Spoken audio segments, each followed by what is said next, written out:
So, good afternoon, everybody. Welcome back to another day of hopefully another day of day of videos. Let me open up everything. I apologize, taking a couple seconds to get this started, but now we're here. So what we're going to be doing today is waiting for this system to load. Talking about how to handle text files and CSV files and be able to display them, and work with them, print them, do all sorts of stuff. So what I've done just to start is I've got a little bit of a program. This uses the Project Gutenberg Pride and Prejudice. So Project Gutenberg's just a useful source. It has lots of free data, free stuff, and now my thing has gone away because of course it has. So hold on a second while I try to find this. Nobody's watching anyway, so it doesn't really matter. There you go. So one thing you can always do as you're going through with this is if you want to add a file to your REPL, you can just drag and drop it. So you can see that this uses Project Gutenberg Pride and Prejudice. So one of the things that I'm going to do is use the Pride and Prejudice file. I'm just literally dragging it out of my Finder. I'm on Mac, Explorer and Windows, similar idea on Linux, whatever your operating system is. And I can just drop it in. And once I do, you'll note that the file automatically appears. And if we look, you can see this is the entirety of the text of Pride and Prejudice, because that's what everybody always loves. Luckily, out of copyright, pretty simple to use. So let's look at what this code is going to do. So it begins, I just create a string for that, and I say with open, and then the file name as F. And what I want to do is I just want to print out all of the text in chapter 1. I'm not sure why you'd want to print out all this text. It's a simple example just to begin with. So what I do is I created a variable named printing and I set it to false. And then we get into the loop. And so what this loop is going to do is loop through each line in that file. We then have this next line right here, right, where we strip out the new lines. And that's just to make it look good. And we don't need that new line, right? We don't want that new line. So we have to do it this way. And it's /r/n because that way it'll work no matter what operating system we're working with. I then check to see if the line is equivalent to chapter 1. I'll turn printing on to true. If it's chapter 2, I'll turn printing to off. And then I say if printing. Note that I could write this as if printing is equivalent to true, but that's kind of not necessary, right? Printing. The reason we use this equivalency operator normally is in order to say turn something into a Boolean expression. Since the value of printing is a Boolean, we can just do it this way. If you're just getting in, I can see that. Don't worry about it. I'm just starting this up. The reason that I have, what does printing is assigned false do? Well, I mean, literally it assigns printing the value of false. So all it is for this example, I just wanted to print out what's in chapter 1. So this way, as soon as I see chapter 2, the line with chapter 2, then chapter 1's over. It won't print out any further. So when I run this, what we can see is all of the text, as I'm sure all of you are very excited for, and this is probably going to screw up the system, but we'll see. You can do it this way. All of the text for chapter 1 of Pride and Prejudice. Now, this I realize is not particularly exciting, but the reason I was trying to do this is just to point out, right, when we want a file, we can do with open. If I wanted, I could have done it. Take that file name right here, right? I could just put it all in one line. Makes for a very long line. Or if I have a variable, I can do a variable such as this. So I have the variable VA, right? Now note that if I use quotes here, and I know we've talked about this, if I were to put quotes here for the around VA, then all of a sudden, it's not going to work. It's going to crash. And the reason it crashes is, of course, as we've talked about before, as soon as we put quotes around something, we are no longer working with that as a variable, but we're looking for that string literal. And of course, the name of the file isn't VA. So one other thing I wanted to point out is if we look at this file, I'm going to actually rename the Pride and Prejudice file. And here I have it as .text. And I'm going to rename it we'll go JPEG, right? Now, obviously, this isn't a JPEG image file, right? I'm just doing this to make a point. So when you have a file name, I'm going to make this .jpeg, right? The computer doesn't actually know what those .jpeg or .text or anything else actually means. Instead, what it's doing is it's just a name. It's just something that our system that our operating systems, Macintosh, Mac OS, Windows, whatever, uses as a shorthand to know what's going on and be able to interpret the data in that file correctly. So the fact that I've named it .jpeg doesn't change any of the contents of the file, doesn't change anything that we're dealing with. And when I run it, it works perfectly well. It's just an ending for the file. Is there any difference between strip and rstrip? That is an excellent question. The answer is yes, but not when we're using it like this. So strip actually will strip out the first version. It starts at the very beginning. rstrip looks at, if you look, I'm just mousing over this. There's a little bit of a delay apparently between there. The delay here is it looks at the ending characters. So for these purposes, because that new line is going to be at the end of our line, we want to use rstrip. Depends on what you're trying to do. If I were to change this to strip, which it is going to work because strip is going to look at the entire string, it's just not necessary. Can you show the type of question this code is for?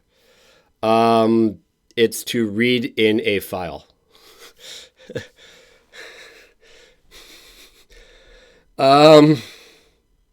What is a CSV reader object?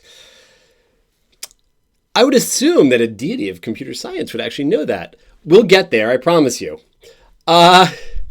So this is just to print out chapter 1. But now suppose that we get through this, and what we want to do is print out all of the lines that begin a quote. We just want the first line of a quote. Again, I don't know why you'd want to do this.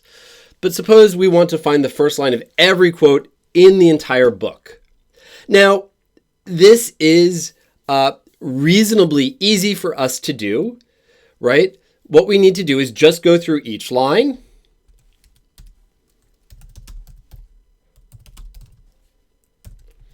So we'll go through each line. So after we print out all of the chapter 1, I want to just find out what lines begin with a quote. So what I'll do is I'll say if line, and then I can say index 0. Remember how this works, right? We can use index 0. We can use a string at index 0 will get us a 0th character, the initial character in the line. And so we'll say if it's equal to a quote, then I want to print the line. So this is inside of my, this is inside of my width. So that's not too much of a problem. And now I'm going to try to run this. And when I try to run this, you can see I get chapter 1, and that's it. Right? And just to make sure we can tell, I'm actually going to add a few print statements in here, just so we can see where one thing ends, the next one begins. And you can see it's not printing anything right here. Now, I know I've defined the quotation marks correctly. There's a little bit of a lag there. But anyone know, if anyone's there listening in, what's going on, why it's not printing anything out? Give you a couple seconds.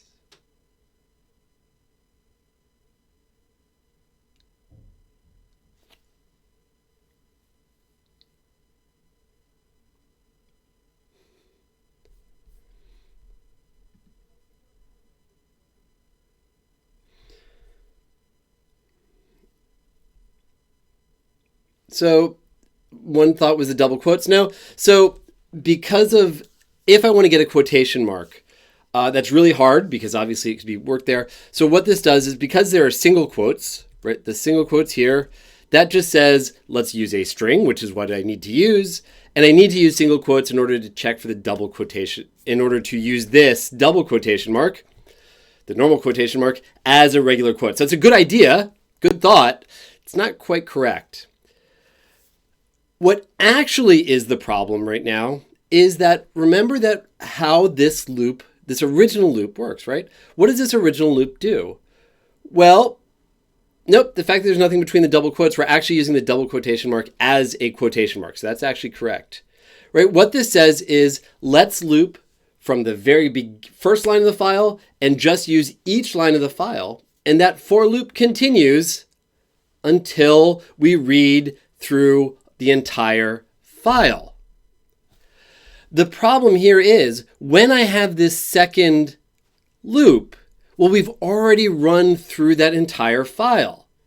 And this does not say restart. Each file object, each one of these things in a with as, can only be used to read the file one time. It can't go backwards. And so once we've finished reading through the file, we can't use it a second time like that. If I wanted to do this, there are two different ways I could do this. If I wanted to ignore all the initial quotes from chapter 1, I could do it all at once. Or the other thing I would have to do is create a new with open statement. And I could create a new variable. I could use the same variable. So now if I run it, let me print that between the two just to make it more clear.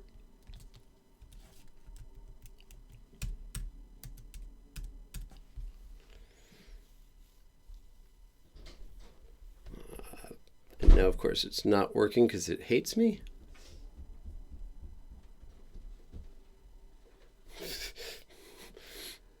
And it's not going to open it for 2 seconds because it thinks it's a JPEG.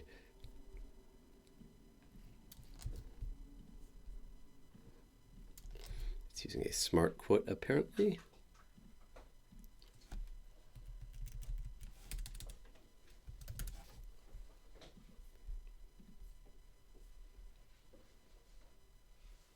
And so now if you run, we're going to get to see every quote in Pride and Prejudice.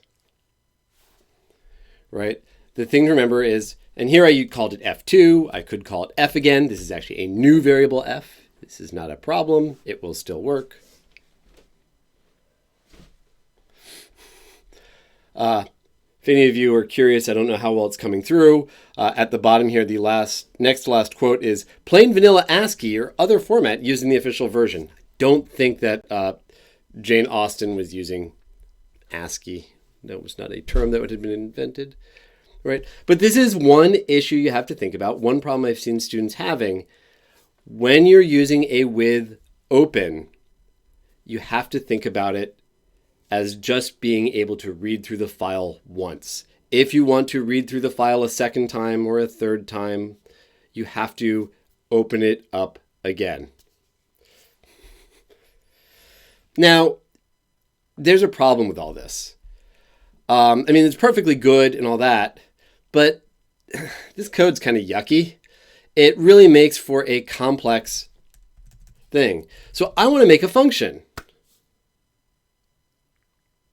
Yeah, so to start from the beginning of a file again, you have to open the file, starting with that with as, and do it all over again. Or more likely, if you want to do that, that is perfectly valid. Another thing you could do is just do multiple different forms of processing in the same program. So in the same loop. So what I could have done is this, in which case now it's going to print out some, let me make that an elif just so we don't print out the same things twice. So now what we'll get is everything.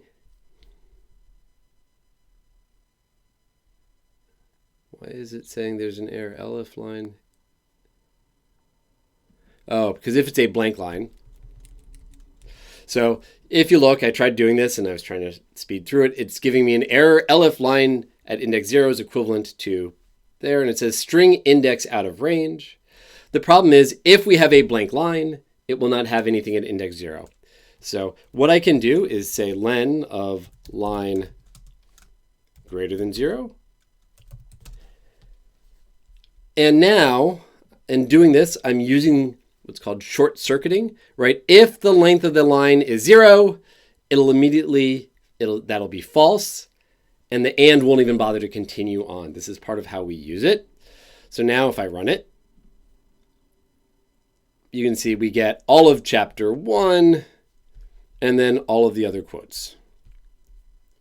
God, there are a lot of quotes. Jane Austen really likes writing quotes, apparently. So this is one way to do it. But like I said, this is really ugly. There's a lot of processing going on in here and more than I'd like to do. I'd like to usually keep my main code pretty tight and simple. So what I want to do is actually move all of this into a function. So I can write a function. I'll name it processor. We'll have it take in a file variable. So not a CSV reader, just a file variable, a file object. I'm just going to name it Phil because I don't like it when it comes up blue. And then I'm going to just paste that into there. I just need to change this F to Phil. So, right, the code's exactly the same. Obviously, it will execute the same.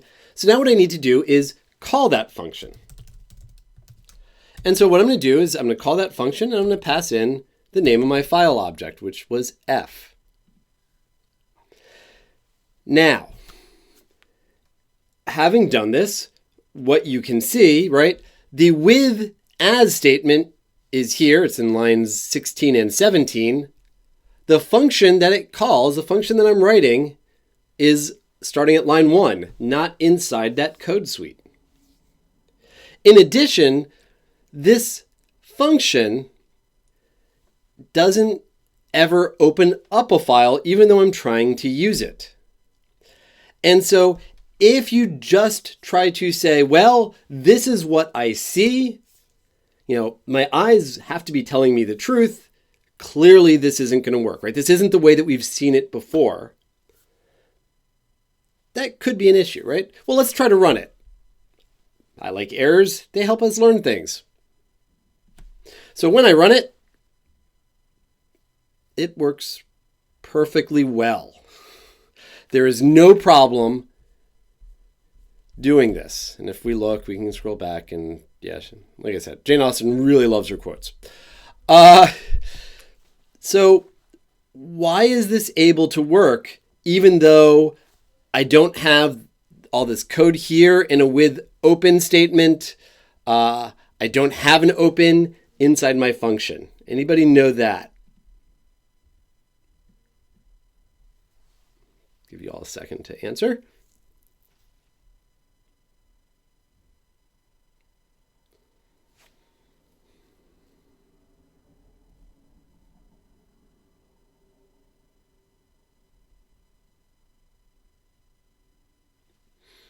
Okay, there don't seem to be any answers. If there's some, as soon as I started, we got a great answer. The answer that just came up in my chat is because you're inputting f into the function, right? When we have this function call, we're giving it the argument f.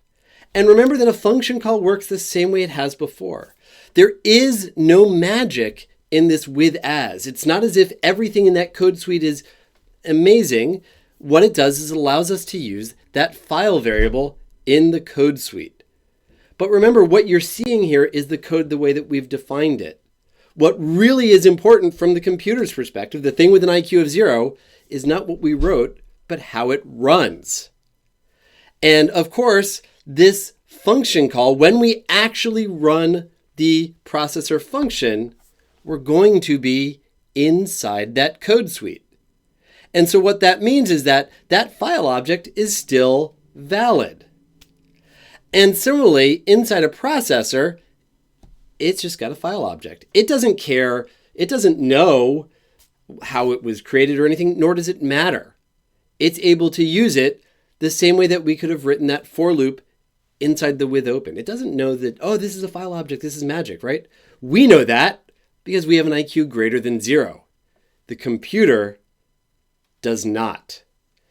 So, one thing to keep in mind, and I've said this a lot, when you're looking at code, when we define code, a lot of times your eyes are going to deceive you. It's not going to be, just because we have this line 4, for instance, written once, we know we're going to execute it a lot of times, once each time through the loop. Similarly, we have this function processor that doesn't seem to be in the with as. It's not written within the with as, but it gets executed within the with as, and that's all it needs. That's all that's important. That's all we have to do to be able to use all of this stuff. Everybody okay with that so far, I hope? So one other thing we could do, suppose now we wanted to write out all of those quotes. I'm not sure why, but we could. So if we wanted to write out all those quotes, we'll need a file to write out. So I can add, actually, I'm going to do it here just to point out we could do it there. I'm going to rename this to fin to say that that's our input. And now I need a file to write out to. So I can use, again, a with as statement, and we'll just name it quotes.text. And now if I want to open it, I have to specify how I want to open it. Do I want to use append mode? That will add to the end of the file. Or in this case, what I want to do is I want to erase anything that's there, just get rid of it. I'm just going to use a W, right? Overwrite everything.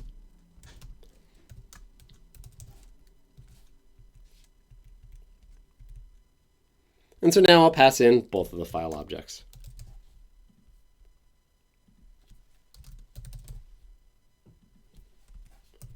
And I'm going to name them fin and fout. So if it's, chapter 1 or chapter 2, we'll still have that printing out. Otherwise, what I want to do is write that line out to this file quotes.text. In order to write something out to quotes.text, I need to use that write function. And so what this will do is it'll say if it's a line that starts with a quote, rather than printing it to the screen, it will write it to that file quotes.text. So now if I run it, you can see that we just printed out that first chapter, and this file quotes.text suddenly appeared. And if I open it up, you can see it's got all of the quotes printed out into this file.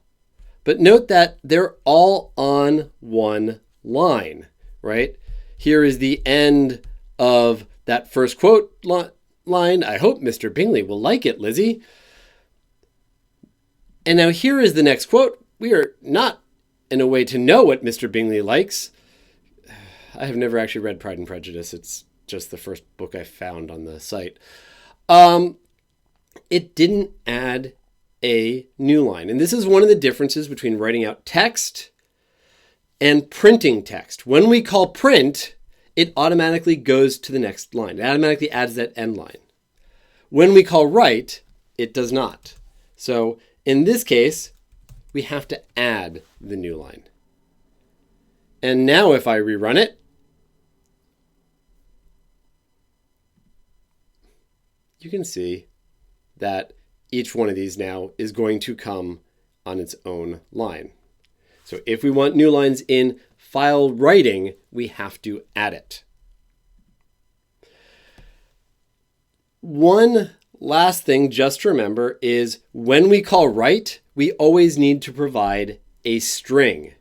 If I tried to write out, I don't know why I would want to do this, but just as an example, the length of a line, right, which is an int, it gives me an error. If the thing you want to write out to a text file, specifically a text file,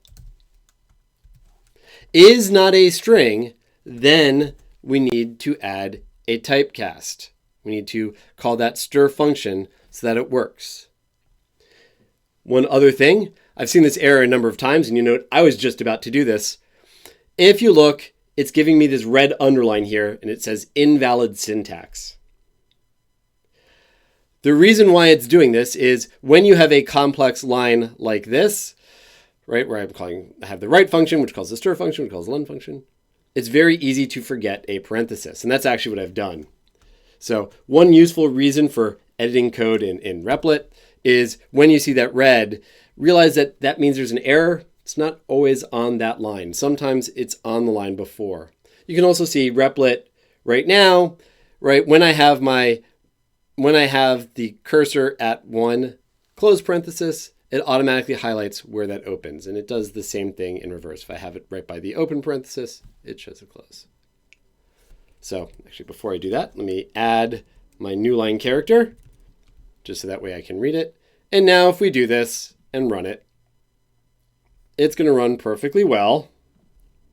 And you can see the length of every line with a that starts with a quotation mark in Pride and Prejudice. Again, not a particularly important example, just showing you how this code could be written. So, any other questions about this? About just reading and writing text files? Give you all a couple seconds to respond.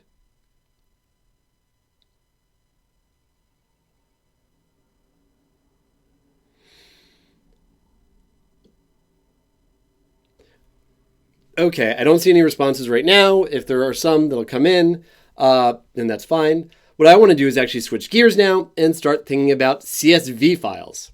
So CSV files are another kind of text file. And again, I'm going to drag and drop a file because I had one pre-created, just to make this part simple. This is actually from the lecture. When I drop it, you can see it appears. This is in the CSV file lecture. We talked about this heating.csv, right? So what I've got is a file. The first line is our headers for each column, month, budget, and actual. And then I've got the rest of the file. Now, the way a CSV file is structured, we can have a series of columns. It's sort of like a table. The columns are going to be separated by commas, mostly. It's a little bit more complex than that. If you're dealing with text, you might need to include some commas in your text, in which case there's a complicated process. But for simple purposes, for most of what we're doing, you can just imagine it's separated by commas here. So we now have this nice file. So let's suppose we want to read it. So in order to read it, I'm going to get rid of this code, which was not particularly interesting. What we can do is we'll do with open and the name of the file, heating.csv.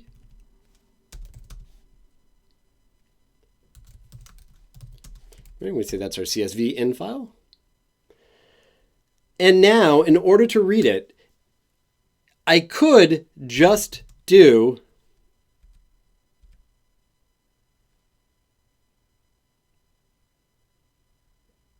does it matter that you open a new file as fout? Okay, so the student who just typed in spoilers, come on, I'm gonna get there, don't worry. So you made in the chat, there's a notification about import CSV. It's just about to get there. We will. To go back to the question before that, it doesn't matter that I open the file as fout because the parameter name was fout without the underscore. Right? Remember, once we call the function, we're no longer using the variable the way it was originally described. We're using the parameter's name. So if I wanted to, I could, in order to read a CSV file, I need a CSV reader object. And we do that by doing CSV reader CSV in. And you can see right now, I've got this red underlined. And as would be my big reveal right now, if one student hadn't horribly spoiled it by pointing out the mistake that he thought I was about to make, remember that when we want to do these CSV files, we need to import CSV. And thank you for saying that. I realize that there's probably good reason for not to believe that I was going to remember this. Now that we have our CSV reader, what we can do is go through that file. So I'm going to go through the file, and we're just going to use a for loop to do that. And initially, I'm just going to print out each line. And when I do that, this works perfectly well. But note what's getting printed out. And there are two things to note about this. The first thing is, see how every line starts and ends with a bracket? That's because when we use that CSV reader to read in from a file, what we're going to get are lists. Each row, each line in the file becomes a list. Also notice that everything, every column, every piece of data is in quotes. Does CSV file always return in a list? The CSV reader, yes. The CSV reader always returns a list because, right, we're using CSV files to structure our data, to create a table of data. So we want it to be a list. That's why we're using a CSV file. If I used, it's not the property of the CSV, not .csv, it's the fact that I'm using a CSV reader. If I just did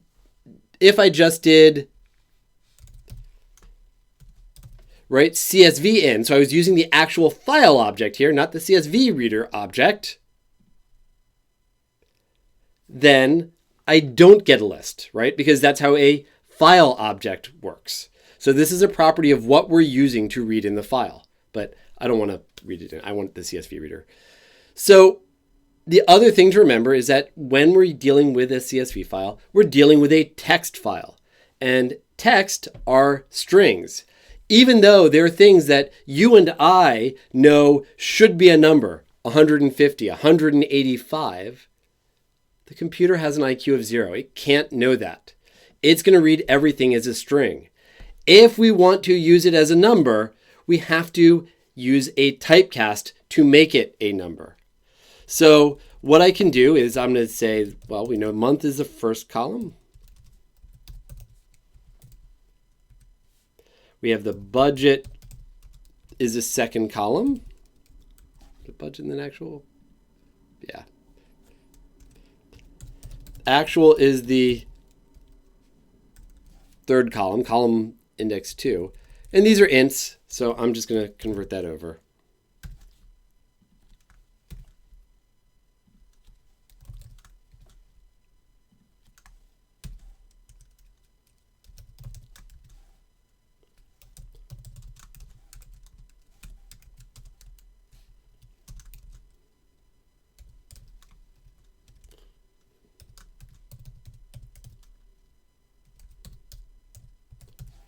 And so what I'm going to do is I'm going to just see how much we budgeted versus how much we actually got each month, just to print this out. And now when I run it,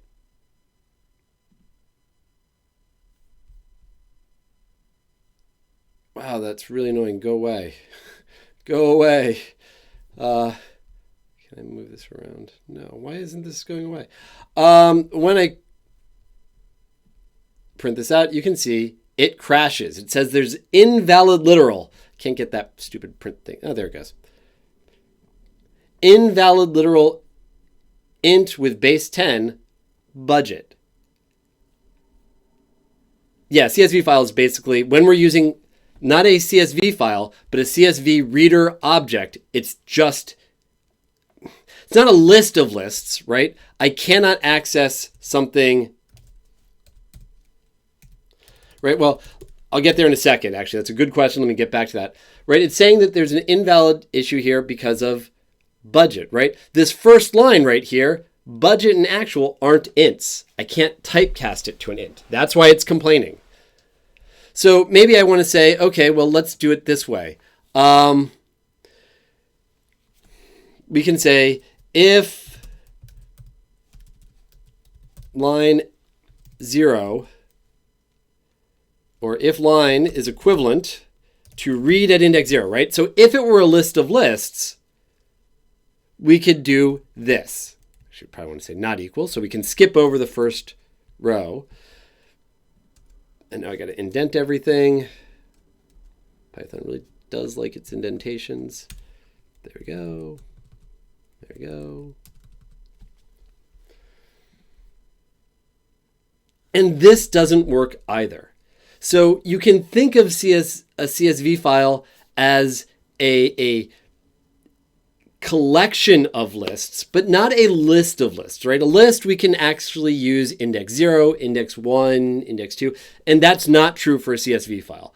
All we can really do with a CSV file is we can use a for loop for it, or if we want to skip over a line, and there's times we want to do that, what we can do is use that next function. And what next will do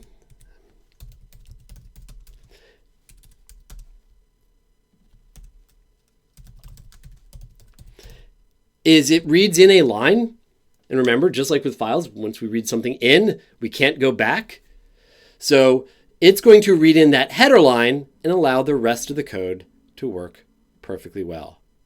So we get that first line of headers, and then we get each of these differences. Now, just as before, suppose that we wanted to, rather than just printing this out, that's kind of silly. A lot of times we move our input and output to a separate function. So I can define a function.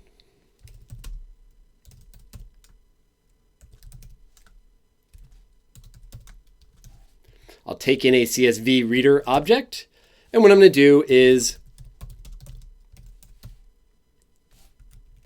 I'm going to use the accumulator pattern. I'm going to create my own dictionary. And then what I'll do is I'll say, well, let's, and this is actually from the lecture.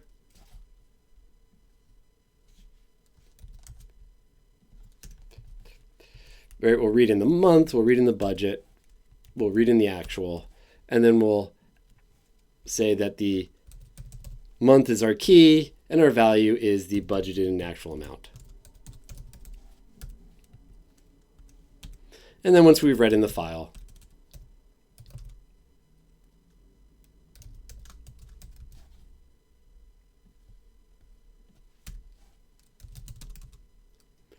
so we can now call that function. And again, yes, the function itself isn't written in this with as, it doesn't have an open in it, but because we're passing, it's because the function call, when we execute it, we're going to be inside that with as, and we're passing in the CSV reader object, this will work perfectly well.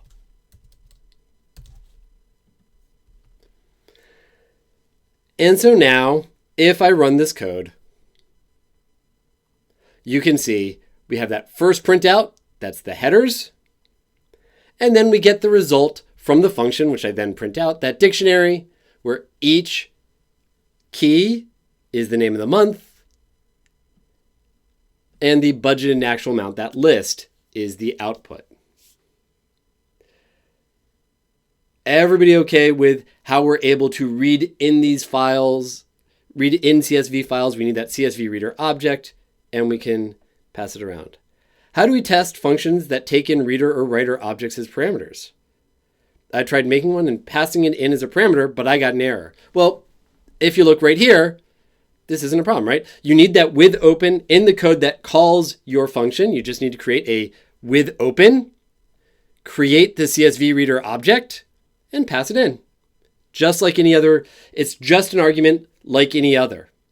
And just like we've been doing with parameters this entire semester, we can then run that function just like before. What if you put for line in headers after line 14? Well, if I say for line in headers, it's going to be boring, right? Headers is a list.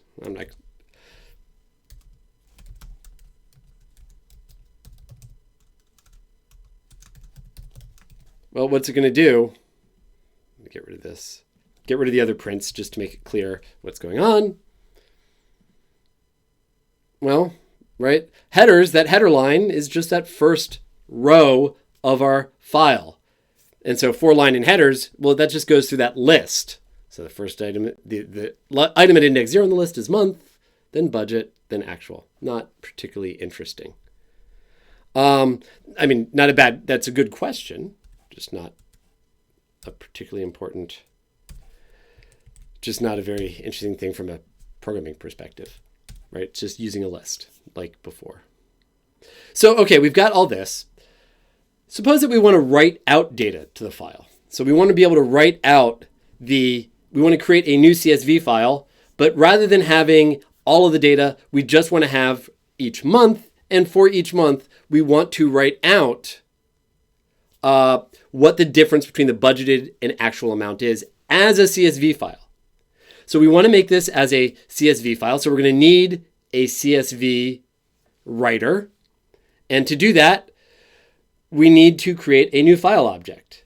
Now, we could do it inside the other with open, or we can do it outside of this. And the reason we can do it outside of that is because, right, all the data that we need is in this variable DIC. Since that variable already has the data, we don't need the CSV reader anymore, and so we can just do it outside. Either way would work. I'm just trying to make a point. And again, I'm going to want to write this file. And you'll note I tend to call things like fin, fout, CSV in, CSV out. That's not required. You can name it anything you want. Python doesn't know the difference.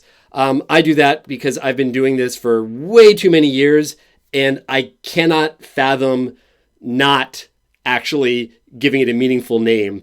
I really should probably give it a different name just to point out that it doesn't matter, but please never, ever actually do that.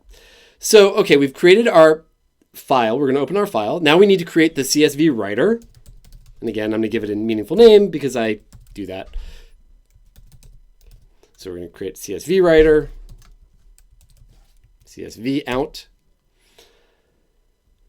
And so now what I want to do is write out those results.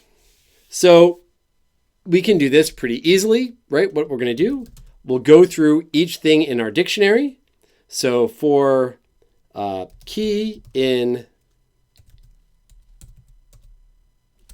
keys, if I could type, right? So we'll go loop through each of the keys.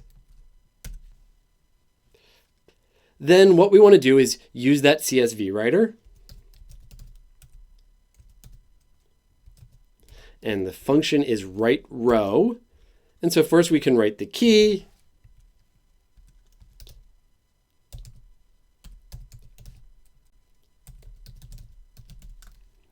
And then we want to write the difference between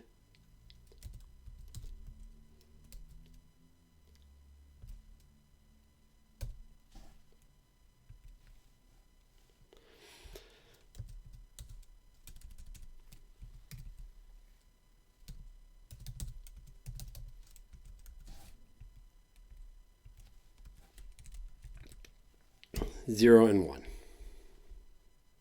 And when we do this, it's going to crash. And the reason it's going to crash is that it needs, right row is supposed to take in a list. And right now I'm giving it a single value, not a list. So I can solve this problem, right? I can make this into a list just by putting it inside of brackets. And now it works perfectly well. So what did I write?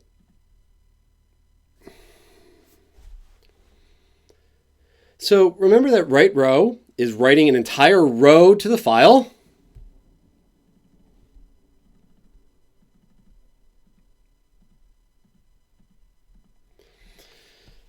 And as it's writing an entire row to the file, so it's splitting out that first value and the second value. But then you'll note that it says J, comma A, comma N, comma U, comma A.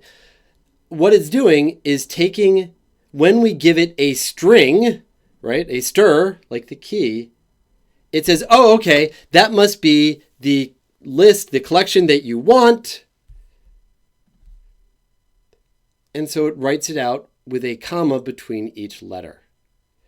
When we call right row, that's going to write an entire row. So what we need to do is make a list.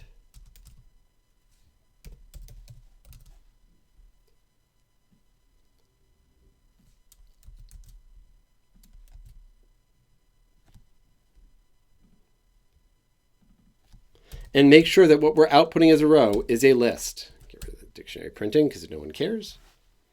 And so now if I run it,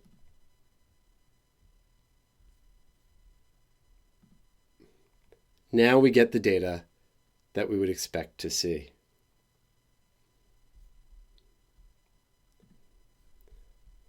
This makes sense to everybody? Any questions about this? So there is a question about learning more from this Q&A. Literally, this Q&A is duplicating what was discussed in previous lectures. So I will end up looking at these scores, trying to see if there seems to be some systematic bias, but there's literally nothing in this Q&A that wasn't from either the file writing, file or CSV reading lectures.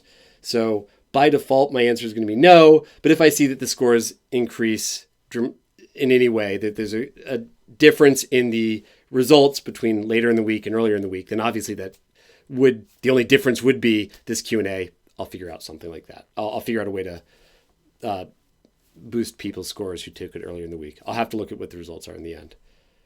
So any other questions real quick about this?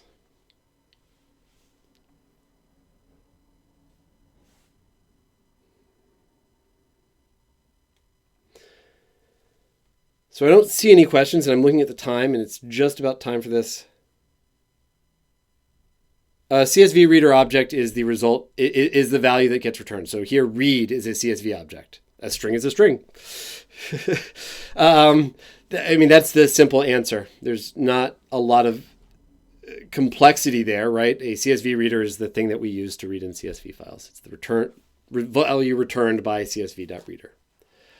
If you still have questions, because class time, lecture time, theoretically, is just about up, I'm going to have to end this video. I will, however, in about 10 minutes, enough time for me to, frankly, grab a little bit of food, come back to my computer. I will be having office hours. Please feel free to, there's a link either in UB Learns or now in Piazza, there's the master thing of links. Feel free to come to office hours and ask me questions then. Okay, thank you all very much. And I will talk to you or whatever with you later. Thank you. Bye.